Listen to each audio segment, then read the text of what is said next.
Jadi seorang pendidik sebelum dia masuk ke kelas, dia sudah tahu bagaimana karakteristik dari siswanya sendiri.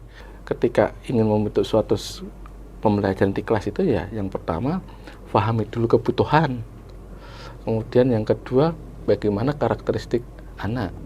Kemudian yang ketiga, materi pembelajaran apa yang dipelajari, apa yang ingin dicapai dari mata pelajaran itu. Logikanya ketika pembelajaran deep learning ini, satu kelas ini ternyata gaya belajarnya auditori. Ketika gaya belajar auditori, kita ngomong sedikit aja mereka paham.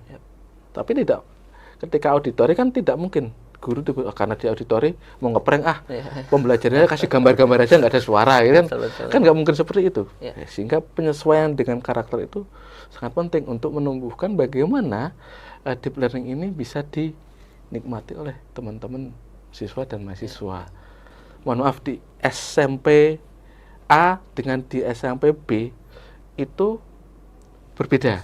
Sehingga kalau di SMP A saya menggunakan model pembelajaran learning yang mana dia studi kasus, dia akan jauh lebih menikmati. Belum tentu kalau yang di sekolah A menggunakan studi kasus menikmati juga, tapi ternyata ketika dikasih proyek mereka jauh lebih meningkat. Atau bahkan di sekolah yang lain juga, ini cocoknya kalau mereka dengan cara mereka praktek mandiri ya, misalnya seperti itu. Akhirnya kan bagaimana akhirnya kembali ke muara kepada siswanya itu. Karena apa yang kita pelajari dulu dengan anak sekarang itu eranya sudah berbeda. Betul.